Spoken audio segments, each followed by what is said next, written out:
The auditorium was a battlefield, and Ethan Carter stood at its center, heart pounding like a war drum. His daughter, Lily, clung to his hand, her small fingers trembling as whispers slithered through the crowd. 3 minutes ago, his ex-wife, Mary Ann, had stormed the stage during the PTA meeting and declared to the entire town that Ethan was gay, her voice sharp enough to cut glass.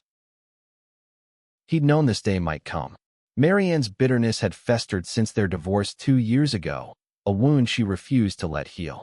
But to weaponize his truth in front of Lily's school, in front of their neighbors, teachers, and friends, it was a betrayal that burned deeper than any he'd imagined. Ethan's eyes locked on Lily, her wide brown eyes searching his face for answers he wasn't ready to give. "Dad?" she whispered, her voice barely audible over the murmurs. "Why's Mom so mad?" Ethan knelt, forcing a smile. "She's just upset, sweetheart. It's not about you." But it was about her, wasn't it? About the life he'd tried to build for her, the one he'd fought to keep stable after Marian left, accusing him of living a lie.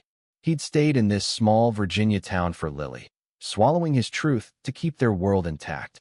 Now, it was unraveling in front of 200 people. Mary Ann stood at the podium, her face flushed with righteous fury. "He's been lying to all of us," she shouted, pointing at Ethan. "This man, who you all think is such a great father, has been hiding who he really is. He's not fit to raise our daughter." The crowd erupted, some gasped, others whispered, a few nodded in smug agreement. Ethan felt their stares like needles, each one piercing the armor he'd worn for years. He'd never hidden his love for Lily, his dedication to her school, her soccer games, her late-night math homework. But Mary Ann had turned his private struggle into a public execution. Enough. The word came from Principal Harris, a stout woman with a no-nonsense glare. She stepped forward, hands raised to quiet the room. "Mary Ann, this is not the place for personal disputes. We're here to discuss the school budget, not..." "Not what?" Mary Ann snapped. "Not the fact that Ethan's been deceiving everyone? That he's..." She stopped, catching Lily's tearful gaze, and for a fleeting moment, her expression softened. But it was gone as quickly as it came. "I'm protecting my daughter." Ethan's chest tightened. Protecting her? By humiliating him? By dragging their 9-year-old into a war she didn't understand? He wanted to scream, to tell Marian she was the one tearing their family apart, but his voice caught in his throat. The weight of the room's judgment pressed down, suffocating. Then, a new sound cut through the chaos, a slow, deliberate clap from the back of the auditorium. Heads turned as a man in a tailored suit rose from his seat. He was tall, with sharp cheekbones and an air of quiet authority that seemed to shift the room's gravity. He held an envelope in one hand, and his eyes locked on Ethan with an intensity that felt both unfamiliar and strangely comforting. "May I speak?" the man asked, his voice calm but commanding. Principal Harris nodded, clearly as curious as the rest of the crowd. The man stepped forward, his polished shoes clicking against the hardwood floor. "My name is Julian Hayes. I don't live here, but I've been watching this town for a while, and I have something to say." Ethan's pulse quickened. Who was this man? Why was he here? Julian's presence felt like a lifeline thrown into a storm, but Ethan didn't trust it. Not yet. He squeezed Lily's hand, grounding himself as Julian reached the stage. "This," Julian said, holding up the envelope, "is for Ethan Carter." He turned to the crowd, his gaze sweeping over them like a judge surveying a courtroom. "But before I explain, let me ask you something. How many of you know what it's like to live for someone else? To sacrifice your own truth to protect the people you love?" The room fell silent. Ethan's breath caught. Julian's words hit like a blade, slicing through the noise to the heart of his pain. He didn't know this man, but somehow, Julian seemed to know him. "I've never met Ethan," Julian continued, "but I know his story. I know he spent years putting his daughter first, even when it meant hiding who he is. And I know what it's like to lose everything because of who you love." His voice cracked, just enough to reveal a wound of his own. "So when I heard what was happening here, I couldn't stay silent." He opened the envelope and pulled out a single sheet of paper. "This is a letter from the Horizon Foundation, a nonprofit I work with. It's a grant, $250,000, for this school's arts program.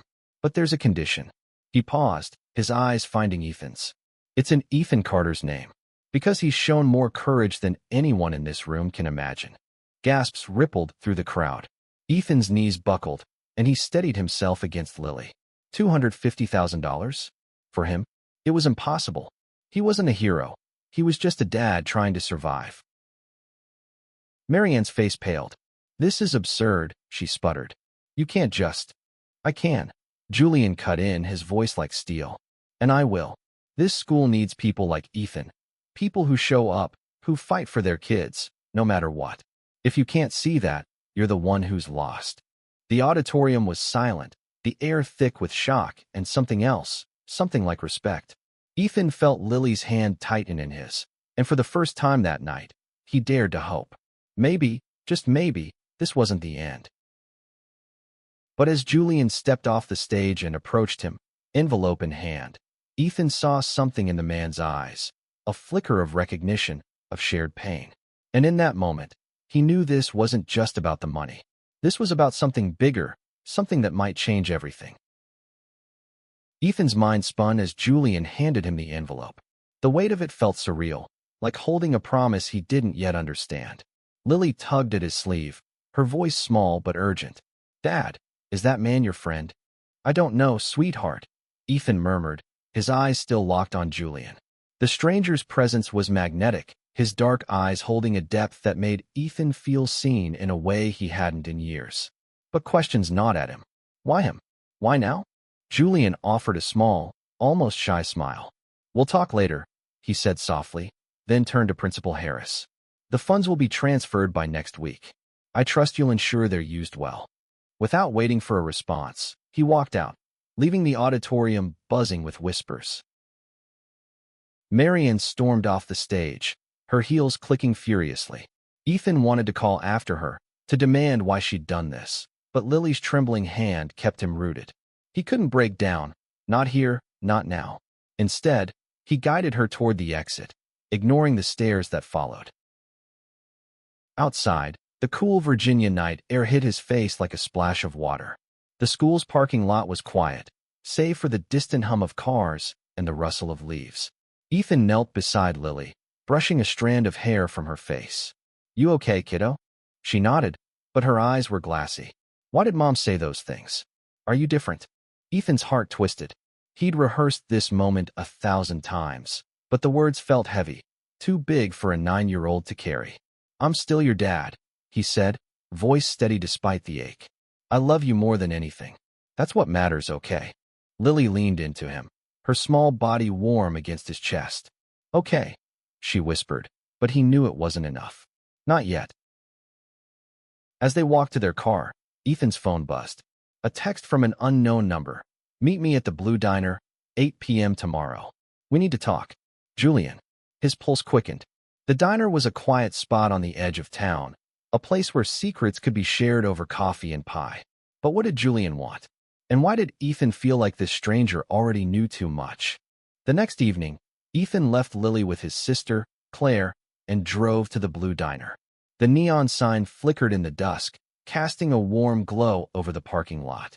Inside, Julian sat in a corner booth, his suit replaced by a simple sweater that softened his sharp edges. He looked up as Ethan approached, gesturing to the seat across from him. Thanks for coming, Julian said, his voice low and earnest. I owe you an explanation. Ethan slid into the booth, his guard still up. You don't even know me. Why the grant? Why me? Julian leaned back, his fingers tracing the rim of his coffee mug. I know more than you think. My team at Horizon has been researching communities like yours, small towns where people like us struggle to be seen. His eyes flicked up, meeting Ethan's. People like us, Ethan. The words hung between them, heavy with meaning. Ethan's breath caught. Was Julian saying? He pushed the thought aside, focusing on the man in front of him. You're telling me you just happened to find me? That this isn't some kind of stunt? No stunt, Julian said firmly. I was in D.C. for work when I heard about the PDA meeting. A contact in town tipped me off about Marianne's outburst. I've seen what happens when people are outed against their will. I couldn't let you face that alone. Ethan's throat tightened. He wanted to believe Julian, but trust was a luxury he hadn't afforded himself in years. So what's the catch? Nobody gives away $250,000 for nothing. Julian's lips quirked into a sad smile. The catch is you have to keep being you. The grant's real, but it's also a statement. This town needs to see that people like us, gay, bi, whatever, aren't the enemy. You're a good father, Ethan. That's why I chose you. The sincerity in Julian's voice cracked something in Ethan's chest. He'd spent so long hiding, so long pretending, that being seen felt like standing naked in a storm. I didn't choose this, he said quietly. I stayed quiet for Lily. I thought it would protect her. Julian leaned forward, his gaze unwavering. I know. I did the same thing once. But hiding doesn't protect anyone. It just builds walls. And those walls, they hurt more than they help. Ethan looked away, the diner's jukebox playing a soft country tune in the background. Julian's words stirred memories he'd buried. Nights spent staring at the ceiling, wondering who he could have been if he'd been brave enough to live his truth. He'd loved Marianne once, or thought he had, but there was always a part of him he couldn't share, a part he'd locked away to fit the life he thought he was supposed to live. How do you do it? Ethan asked, his voice barely above a whisper. Live openly, I mean, without losing everything. Julian's expression softened, but there was pain in his eyes. I lost plenty. My family didn't take it well when I came out. My career took a hit, but I found people who saw me for me. That's what kept me going. And that's what I want for you, and for Lily. Ethan's chest ached with a mix of hope and fear. He didn't know if he could be that brave, but for the first time in years, he wanted to try. What happens now, he asked. Julian slid a business card across the table. You decide. The grant's yours, no strings attached. But if you want to talk, about Lily, about you, about anything, I'm here. Ethan took the card, his fingers brushing Julian's for a fleeting moment. The contact sent a jolt through him, unfamiliar but not unwelcome. He tucked the card into his pocket, his mind racing with possibilities he wasn't ready to name. As he drove home that night, the stars bright above the quiet Virginia roads, Ethan felt something shift inside him. It wasn't just the money or Julian's words. It was the idea that maybe, just maybe, he didn't have to face this alone. The next morning, Ethan woke to the smell of pancakes and the sound of Lily laughing in the kitchen. His sister, Claire, was flipping batter on the griddle, her messy bun bobbing as she teased Lily about her latest art project. For a moment, everything felt normal, until Ethan remembered the auditorium, Marianne's words, and Julian's envelope. Morning, hero, Claire said, sliding a plate toward him. You're all over the local news. Mystery donor saves school with $250,000 grant. They're calling you a saint. Ethan groaned, rubbing his temples. I'm no saint. I'm just trying to keep up. Claire's smile faded. Lily told me what happened. Marianne's out of line, Ethan. You need to talk to her. For Lily's sake. He nodded, but the thought of facing Marianne made his stomach churn. She'd always been fierce, but this was cruelty dressed as concern. He glanced at Lily, who was doodling rainbows on a napkin, oblivious to the storm brewing around her. After breakfast, Ethan drove Lily to school, bracing himself for the whispers and stares. To his surprise, the other parents were polite, even warm. A few offered nods of support, and one teacher, Ms. Rivera, pulled him aside. What you're doing for the arts program, it's incredible, Ethan. We're behind you. Her words felt like a lifeline, but they couldn't erase the knot in his chest. He needed to confront Marianne, to set boundaries before her anger hurt Lily more. He texted her, asking to meet at the park after school. She agreed, her reply curt. Fine. For p.m. The park was quiet when Ethan arrived, the autumn leaves crunching under his boots. Marianne was already there, sitting on a bench with her arms crossed, her blonde hair pulled back tightly. She looked like she was ready for battle. You humiliated me, Ethan said, keeping his voice low as he sat beside her. In front of Lily. In front of everyone. What? Marianne's eyes flashed. You lied to me, Ethan. For years. You think I'm the villain here? I was married to a man who wasn't even honest with himself. I didn't know, he said, the words raw. Not at first. I loved you, Marianne. I tried to make it work. But I couldn't keep pretending, not after you left. She scoffed, but there was pain in her eyes. You think this is easy for me? Watching you play the perfect dad while I'm the bad guy? Lily deserves to know the truth. She's 9, Ethan snapped. She deserves to feel safe, not caught in the middle of your vendetta. You want to hate me? Fine. But don't use her to do it. Marianne's jaw tightened, but she didn't respond. For a moment, they sat in silence, the weight of their shared history heavy between them. Ethan remembered their wedding, the late nights with a newborn Lily, the fights that grew louder until they broke. He'd thought he could bury his feelings, but they'd always been there, simmering beneath the surface. I'm not taking her away from you, Marianne said finally, her voice softer. But I'm not going to pretend everything's fine. You need to tell her, Ethan, before someone else does. He nodded, knowing she was right. But the thought of explaining his truth to Lily, his bright, curious daughter, terrified him. What if she didn't understand? What if she pulled away? That evening, Ethan met Julian again, this time at a coffee shop in town. Julian was waiting outside, his breath visible in the chilly air. How are you holding up? He asked as they walked inside. Barely, Ethan admitted, stirring his coffee. Marianne's not backing down. And Lily, she's starting to ask questions. I don't know how to do this. Julian leaned forward, his eyes kind but firm. You don't have to have all the answers. Just be honest with her. Kids are smarter than we think. She loves you, she'll get it. Ethan wanted to believe him, but doubt gnawed at him. What if she doesn't? What if she thinks I'm wrong? Julian's expression darkened, as if remembering his own battles. When I came out to my sister, I was sure she'd hate me. She didn't. It took time, but she came around. Lily's got your heart. She'll surprise you. Ethan studied Julian, noticing the way his hands fidgeted with his mug, the faint scar above his eyebrow, the warmth in his voice. There was a story there, one Julian hadn't fully shared. Why are you helping me? Ethan asked again. Really? Julian hesitated, then sighed. Because I see myself in you. I was outed, too, by a coworker years ago. Lost my job, my family's respect. I promised myself if I ever had the chance to help someone else through that, I would. That's why I'm here. Ethan's chest tightened. Julian's honesty was disarming, a mirror to his own fears and hopes. For the first time, he felt a spark of connection, not just gratitude, but something deeper, something that scared him as much as it intrigued him. As they parted ways, Julian's hand brushed Ethan's arm, lingering just a moment too long. You're not alone in this, Julian said. Call me if you need me. Ethan drove home, Julian's words echoing in his mind. He didn't know what was growing between them, but it felt like a door opening, one he wasn't sure he was ready to walk through. But for Lily, and for himself, he knew he had to try.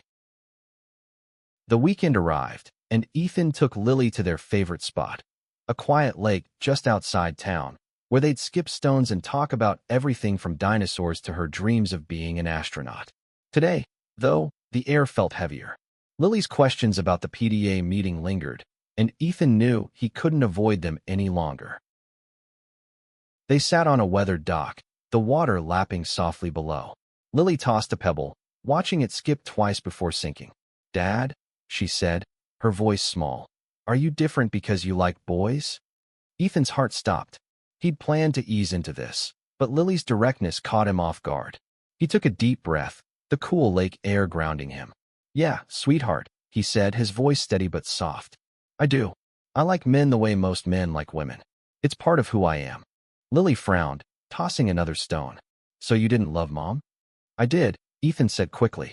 I loved her so much. That's why we had you. But sometimes, people realize things about themselves later. It doesn't mean I love you any less. She was quiet for a long moment, her small face scrunched in thought. Is that why Mom's mad? Because you like boys now? Ethan's throat tightened. It's complicated. Your mom's hurt, and sometimes hurt people say things to make themselves feel better. But I'm still your dad, and I'm not going anywhere. Lily leaned against him, her head resting on his shoulder. I don't care who you like, Dad. I just want you to be happy. Tears stung Ethan's eyes. He wrapped an arm around her, pulling her close. You make me happy, kiddo. Every single day. That night, Ethan called Julian, needing to hear his voice, to anchor himself after the weight of the day. They talked for hours, about Lily, about Marianne, about the grant that was already transforming the school's arts program. Julian shared more of his story, growing up in Chicago, losing his family's support, rebuilding his life through sheer stubbornness. Ethan found himself opening up, too, about his fears, his guilt, the years he'd spent trying to be someone he wasn't.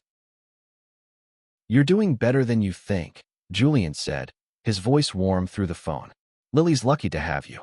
Ethan smiled, a rare lightness settling in his chest. "Thanks. I'm glad you're here, Julian." A pause, then a soft chuckle. "Me too." Over the next week, Ethan and Julian met often. Coffee at the diner, walks in the park, late-night texts that stretched into the early hours. Julian was a steady presence, his confidence tempered by a quiet vulnerability that drew Ethan in. There was a spark between them, undeniable but unspoken, like a flame waiting for kindling. But trouble was brewing. Marian had been quiet since their park meeting, but Ethan knew her too well to trust the silence. Sure enough, a week later, she filed for full custody of Lily, citing Ethan's unstable lifestyle as her reason. The news hit like a punch, stealing his breath.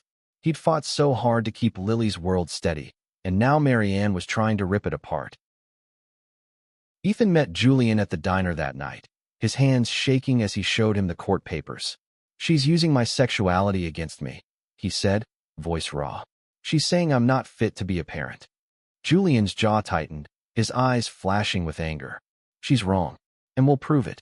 I've got contacts, lawyers, advocates. You're not fighting this alone." Ethan nodded, but fear gnawed at him. He couldn't lose Lily.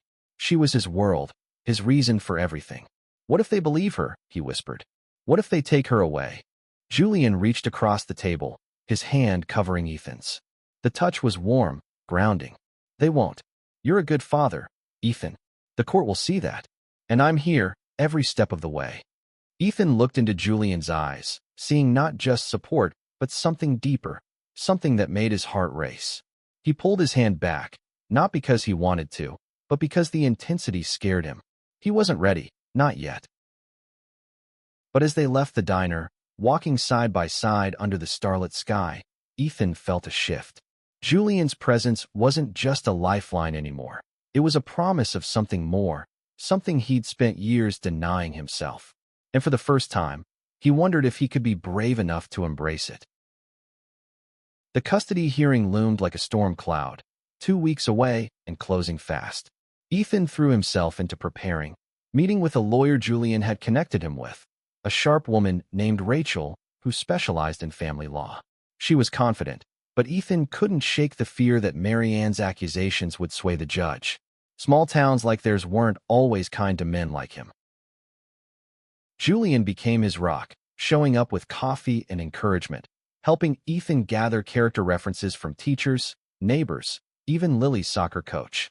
"You've got a whole community behind you," Julian said one evening as they sorted paperwork in Ethan's living room. "Marianne's loud, but you're real. That's what matters." Ethan glanced at him, sprawled on the couch with a pen tucked behind his ear, and felt a warmth he hadn't known in years. Julian's belief in him was unshakable, a steady hand in the chaos. But it was more than that. Every laugh, every shared glance, every late-night conversation was weaving them closer. Ethan felt the pull, but fear held him back. What if he let himself fall, only to lose everything? Lily, too, was struggling. She'd overheard kids at school whispering about her dad, and though she didn't fully understand, the cruelty stung. One night, she crawled into Ethan's bed, her voice small. "Why do people care who you love, Dad? It's not their business." Ethan held her close, his heart aching. "Some people are scared of what's different," he said. "But that doesn't make them right. You just keep being you, okay? That's enough." She nodded, but her silence lingered, a reminder of the weight she carried. Ethan vowed to protect her, no matter the cost. The night before the hearing, Julian invited Ethan to his hotel room, a modest suite on the edge of town where he'd been staying while working with the Horizon Foundation. "You need a break," Julian said, handing him a glass of wine. "Just for a few hours. Let the world wait." They sat on the balcony, the town's lights twinkling below.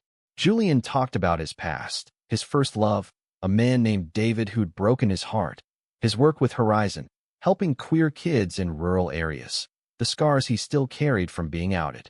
Ethan listened, captivated by Julian's resilience, his quiet strength. "You make it sound possible," Ethan said, his voice soft. Living openly, I mean. I've spent so long hiding, I don't know if I can do it. Julian turned to him, his eyes intense. You already are. Every day you show up for Lily. Every time you face this town, you're living your truth. You're stronger than you know. Ethan's breath hitched. Julian was close now, their knees brushing, the air between them charged. For a moment, Ethan let himself imagine it. Leaning in, closing the distance, letting go of the fear. But he pulled back, his heart pounding. I can't, he whispered. Not yet. Julian nodded, no judgment in his eyes. I'll wait, he said simply. As long as it takes. The hearing arrived, and the courtroom was packed. Neighbors, teachers, even Marianne's new boyfriend, a smug man named Greg. Ethan sat beside Rachel, his hands clammy as Marianne's lawyer painted him as a liar, a man who deceived his family and endangered his daughter.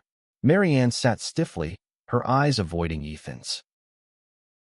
When it was Rachel's turn, she called witnesses. Ms. Rivera, who praised Ethan's involvement at school, Claire, who spoke of his devotion to Lily, even Julian, who testified about the grant and Ethan's character. This is a man who puts his daughter first, Julian said, his voice steady. That's what makes a parent, not rumors or prejudice. The judge, an older woman with sharp eyes, listened intently. Ethan's heart raced as she reviewed the evidence, her expression unreadable. When she finally spoke, her voice was calm but firm. Mr. Carter, this court recognizes your commitment to your daughter. Joint custody will continue, with no changes. Relief flooded Ethan, so intense he nearly collapsed. He glanced at Julian, who gave him a small, triumphant smile. Marianne's face was unreadable, but for the first time, Ethan didn't care. He'd fought for Lily, and won. As they left the courtroom, Julian's hand brushed his, a silent promise. Ethan didn't pull away this time. He wasn't ready to name what was growing between them, but he knew one thing. He was done hiding. The weeks after the hearing were a whirlwind. The school's arts program flourished with the grant money, funding new supplies, a theater workshop, even a mural Lily helped design. Ethan threw himself into the projects, grateful for the distraction. But Julian's presence lingered, a constant pull on his heart. They grew closer, meeting almost daily, sometimes for coffee, sometimes for walks along the river. Julian shared stories of his travels, his work, the kids he'd helped through Horizon. Ethan found himself opening up, too, about his childhood. His dreams of being a painter before life steered him toward stability. With Julian, he felt like he could breathe again, like the man he'd buried was slowly coming back to life. One evening, they sat on a bench by the river, the sunset painting the water gold. Julian turned to him, his expression serious. Ethan, I'm leaving soon. My work here's done, but I don't want this to end. Ethan's chest tightened. He'd known Julian's time in town was temporary, but hearing it stung. Where are you going? He asked, his voice barely steady. DC for now, but I'll be back, if you want me to be. Julian's eyes searched his, vulnerable in a way Ethan hadn't seen before. I do, Ethan said, the words slipping out before he could stop them. He reached for Julian's hand, his fingers trembling. I'm scared, Julian. I don't know how to do this. Julian squeezed his hand, his touch warm and sure. You don't have to know. We'll figure it out together. That night, Ethan invited Julian to dinner at his house. Lily was with Claire, giving them the space to talk, to be. They cooked together, laughing over burnt garlic bread, the tension melting into something softer. After dinner, they sat on the couch, a quiet intimacy settling between them. Julian reached for Ethan's hand, his thumb tracing slow circles. Can I kiss you? He asked, his voice low. Ethan's heart raced, fear and longing colliding. He nodded, and Julian leaned in, their lips meeting in a kiss that was soft, tentative, then deepening with a hunger Ethan hadn't let himself feel in years. It was like coming alive, every nerve sparking with possibility. They pulled back, breathless, and Ethan laughed, a sound of pure relief. I didn't know it could feel like this, he said. Julian smiled, his eyes bright. It's just the start. But reality crept back in. Marianne, though quieter since the hearing, was still a wild card. Ethan worried about how she'd react to him dating, especially someone like Julian, whose presence in town had already stirred gossip. And Lily, how would she handle her dad moving forward? The next day, Ethan sat her down, his heart pounding. Lily, you know how I told you I like men? There's someone I care about. His name's Julian. Lily tilted her head, curious. The man who gave the school money? He's nice. Do you love him? Ethan blushed, caught off guard. I don't know yet, but I like him a lot. Is that okay? She grinned, throwing her arms around him. As long as you're happy, Dad. Her acceptance was a gift, but Ethan knew the town wouldn't be as easy. Whispers followed him at the grocery store, the soccer field, even church. Some were supportive, others judgmental, their stares a reminder that his truth came with a cost. Julian, sensing his struggle, stayed close, his presence a shield. One night, as they walked through town, a group of teenagers shouted slurs from a passing car. Ethan flinched, but Julian took his hand, holding it tight. Let them talk, he said. They don't get to define us. Ethan nodded, drawing strength from Julian's defiance. He was learning to stand taller, to let the world see him, not just as Lily's dad, but as himself, unapologetic and whole. As Julian's departure loomed, Ethan faced a choice: hold back, or take the leap. He wasn't sure he was ready, but the thought of losing Julian was worse than any fear. For the first time, he felt like his life could be his own, not just Lily's, not just the town's, but his. Julian's last day in town arrived too soon. Ethan stood in the school parking lot, watching as Julian loaded his suitcase into a rental car. The air was crisp, the autumn leaves swirling around them. Lily was at school, giving Ethan a rare moment alone with the man who'd changed everything. I don't want you to go, Ethan said, his voice raw. The words felt like a confession, one he'd been holding back for weeks. Julian turned, his eyes soft, but resolute. I'm not disappearing, Ethan. DC's not that far. We'll make it work. Weekends, calls, whatever it takes. Ethan nodded, but doubt lingered. Long distance was hard, and he was still navigating his new reality. Yet Julian's certainty, his unwavering belief in them, gave Ethan courage. You've done so much for me, he said. The grant, the lawyer, just being here. I don't know how to thank you. Julian stepped closer, his hand resting on Ethan's arm. You don't have to. Just keep being you. That's enough. They kissed, a slow, tender moment that felt like a promise. Ethan's heart swelled, fear giving way to hope. He wasn't naive. There would be challenges, from Marianne's lingering resentment to the town's judgment. But for the first time, he felt ready to face them. Julian drove away, and Ethan stood there until the car vanished from sight. He pulled out his phone, texting Lily's teacher to let her know he'd be late picking her up. He needed a moment to breathe, to let this new chapter settle. That evening, Ethan and Lily painted together, a tradition they'd started when she was little. She was working on a canvas for the school's new art room, a vibrant scene of stars and rivers. This is for you and Julian, she said, pointing to two figures holding hands under a glowing sky. Ethan's eyes stung. It's beautiful, kiddo, just like you. Life moved forward. Marianne, though still distant, softened slightly, agreeing to therapy to rebuild their co-parenting. The town began to shift, too. Some neighbors reached out, others stayed silent. But the arts program's success kept Ethan's name in a positive light. He and Julian talked daily, planning visits, their connection growing stronger with every call. Months later, Julian returned for the school's spring showcase, where Lily's mural was unveiled. The auditorium was packed again, but this time, the air was warm, celebratory. Ethan stood on stage, giving a short speech about the grant's impact, his voice steady despite the crowd. Julian sat in the front row, his smile a quiet anchor. Afterward, they walked to the lake, Lily skipping ahead, chasing fireflies. Julian took Ethan's hand, their fingers intertwining naturally. I'm proud of you, Julian said. You've come so far. Ethan looked at him, the man who'd walked into his life with an envelope and a purpose, and felt a gratitude too big for words. I couldn't have done it without you, he said. You gave me a chance to be me. Julian's eyes shone. You were always you, Ethan. I just helped you see it. They kissed under the stars, Lily's laughter echoing in the distance.